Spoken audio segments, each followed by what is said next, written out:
just one of the reasons why I love bringing this brother. A lot of times after we get done doing our interviews, he will sit there and pray with them. And I think that's a huge deal. That's a big deal right there. So that's awesome. What's your name, brother? Amir. How old are you, Amir? 22. 22. Where you from? From South Philadelphia. Okay. And we sort of been playing tag for the past couple months. We bump into each other, and you would let me know you want to do an interview. You seen the channel before, right? Yes, sir. Okay.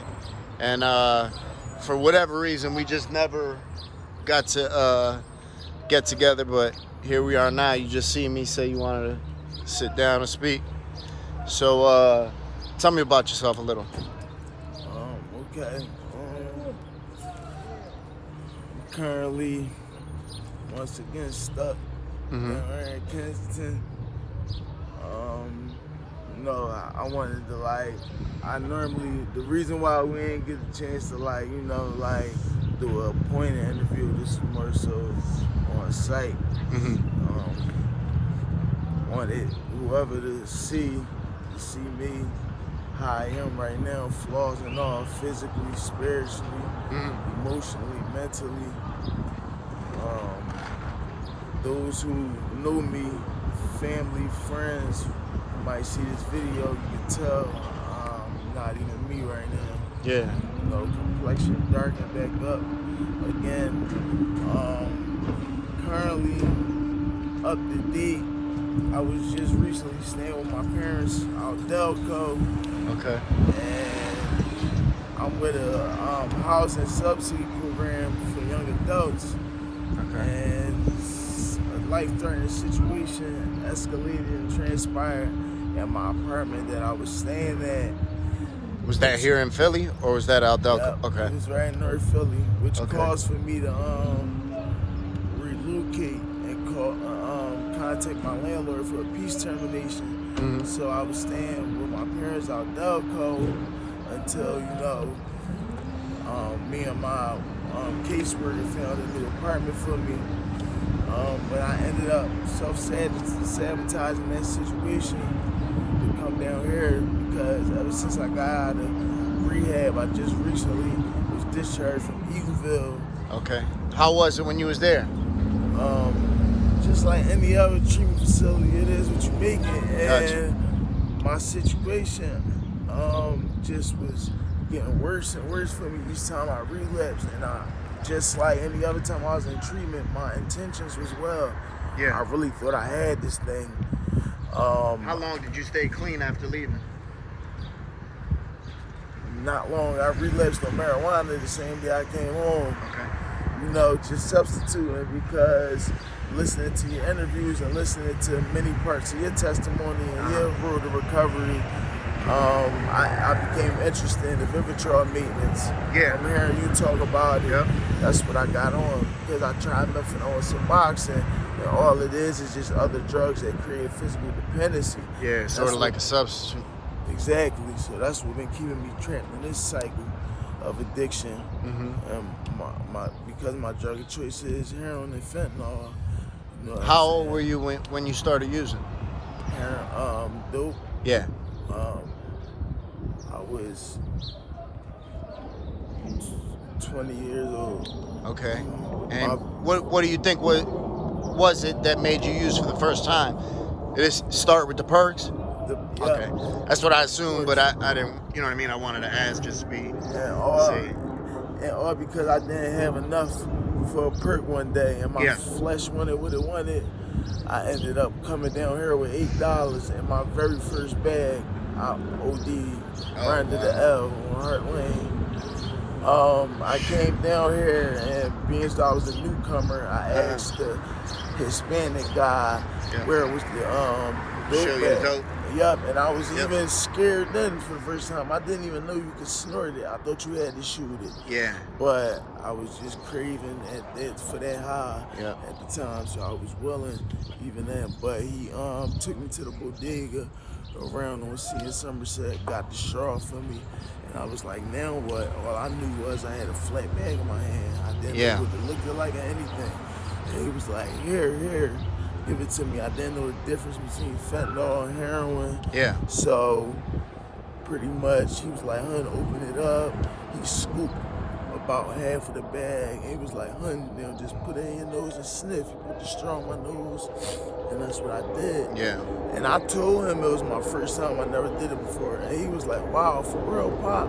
He said, I don't even want to get this for you, for real. Because he knew, those of us that have a little more experience, it's weird, but we don't really want to see somebody new do it, but we'll sort of help them too, because we'd be like, well, damn, they're going to probably do it anyway. So let me just at least help them to make sure, they be all right, sort of. It's weird, it's weird. And whatever hidden agenda he knew he had. Of course, and then there's that. Yup. So he was like, Lord, forgive me. He was like, come on. And we went and got it. Yeah. So anyway, fast forward, he didn't even give me like a few minutes to see how it would come up on me or anything. Yeah. About 30 seconds after I sniffed it, he was like, you feel it yet? You feel it? Hun, you want some more? Hun. Yeah. He kind of forced it on me, gave me the second half. Not to mention, it was fentanyl. Yeah. It was like, looking back on it now. Yep. So he pretty much gave me a whole bag of fentanyl my first time. And I didn't go right out right away. I was cool for about 10 minutes. So I did still feel the high. Yeah. That first high. And I fell in love instantly. Yeah. So last thing I recall, we were standing by the train steps at Somerset, and we was talking, chopping it up or whatever. And I said, all right, nice to meet you. We parted our ways, and you can count how many feet step from Somerset train steps to Heartland, where that adult movie store is. And next thing I recall, I came back to, and it was two staff ladies from Prevention Point standing over top of me. One of them was holding my head tilted up, and I didn't even know what happened. And I was like, what happened? And you know how you can only inhale but so much air for your lungs filled to the capacity? I took a breath so deep. And looking back on it, the Bible verse came to my mind when God breathed the breath of life into man's nostrils. Once he formed him from the dust of the earth and man became a living creature. That's what instantly came to my mind. Whatever. That it felt? The first, so that's how I knew like that was my life coming back into my body. And the first words that came out of my mouth was "Thank you, Jesus!" and I just started crying it's real emotional time. I had it when I overdosed. It was super emotional. I wasn't prepared for it. It was super emotional. Right. I think it's because we're on the brink of death, and everybody doesn't get that second chance to come back. Exactly, and I was just getting ready to say that. Just that fast, I could open my eyes up somewhere I did not want to be. Exactly. You know what I'm saying? Exactly, There's brother. no pre-warning, you just out. You know what I'm saying? And there's no warning labels, no nothing. It's just EMTs and cops arrived. Moments later, they was like, I said, what happened? Did I hit my head or anything? They was like, we don't know. We trying to figure out that now. You wasn't breathing when we got to you. We had to give you Narcan, and I just bust out crying. I didn't even, you know what I'm saying? Just vulnerable, I died. Yeah. You know what I'm saying? So, they arrived. Let me ask you a little bit about your upbringing. How was your childhood? Okay, I grew up in a two-parent household. I wasn't raised by my biological dad. I was raised by my mom and my younger sister's biological dad.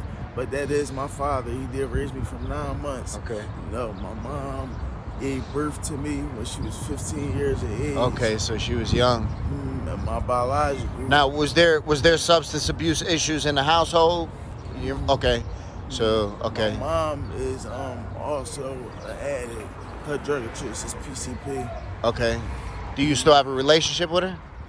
Yes, I was staying up there with her and her husband out Delco now. Okay. Okay, that's where. Okay. Yeah, Gotcha. so there was. I'm not going. My mom intentions were good. You know what I'm saying? But all she knew was how she was brought up. And especially being young. Exactly. You know, especially being a young parent. That's, you know, I just had a new daughter and I'm 39 and it's still a lot for me. I'm a grown man, financially stable, mentally in the right space, and it's a lot for me. So imagine a 15-year-old child having a child. And then, not to say how they were brought up, and there's a lot of factors in that. Exactly. So I don't really want to go into it. So Yeah. I don't want it to turn into like a bash session. Yeah, I know what you mean. Absolutely. Or my dad, but all I'm gonna say is her intentions were right, whether it was any form of abuse and neglect. You know what I'm saying? So I'm still to this day going through my own forgiveness process with her. You know what I'm saying? Yeah. 'Cause like you said, she was a child herself. Yeah, absolutely. You know what I'm saying? There's a lot of us that fall into that same, where we become children of children, Right. And it's hard enough. And forgiveness and healing is a must, because now, absolutely. with me being 22 years of age, I'm a young man now, so it's no excuses. I'm going to be held accountable for my actions and how my life turns out. But one thing I can say is just you realizing that is a huge step to realize, to be like, in my opinion, it took a long time for me to get to that spot where I would be like, I had to stop putting fault where I wanted it to lie and put it where it actually lied. You know what I'm saying? And a lot of times it was the fault, was mine. And once I took that blame, and then I could start fixing stuff, because we're not gonna fix something that we don't see broken. Your tire ain't flat, there's no reason to put air in it, right? And it's like, I don't know, like everything is in God's timing, and He placed it on my heart to do an interview, you know what I'm saying? And I just feel like this was just the appointed day, I guess, you know what I'm saying? And it's not by mistake that we cross each other's path again, because this isn't the first, this isn't the second. We crossed each other's path a lot over the past 6 months, probably. Yes, and I'm just really trying to get my life together. I did spend these past, so I've been out on the, I stayed with, once I left my parents' home, I was with a friend that I know down Germantown for a couple of days, and then I ended up sleeping down the streets in Center City. I just came down here. I wanted. So right now, where are you staying at? I'm on the streets. Wherever? Yes, because of the quarantine, I couldn't even get into a shelter. Anything like that. Everything is completely locked down. How you supporting your habit? You don't even need money down here. Just finding your hustle. Gotcha. So I'm not really trying to make this an everyday thing and catch that habit again. You know what I'm saying? I'm trying to catch it now, but I have been keeping in touch with my caseworker as far as like getting into some type of transition shelter until we find another apartment. Good. I'm not trying to really get stuck here again, because I have been stuck here before. It's not fun. No, not at all. Well, I thank you, brother. I'll keep you in prayer, and believe me, if one of us could do it, we all could do it. And it seems like a lot of the big hurdles you already know. You know what I mean? You obviously know you got a problem. You seek help for it. If somebody was to give you the option to go to a program today, would you take it? Not today, because I still believe I can catch it before, you know what I'm saying? I go on another run. Yeah. Okay. All right. Well, I thank you, brother. I wish you the best. And I'm sure your story is going to resonate with somebody. And you can check out the comments, or if not, the next time I see you, I'll show them to you. All right, brother? Okay. It was a pleasure, Frank. Thank you, brother.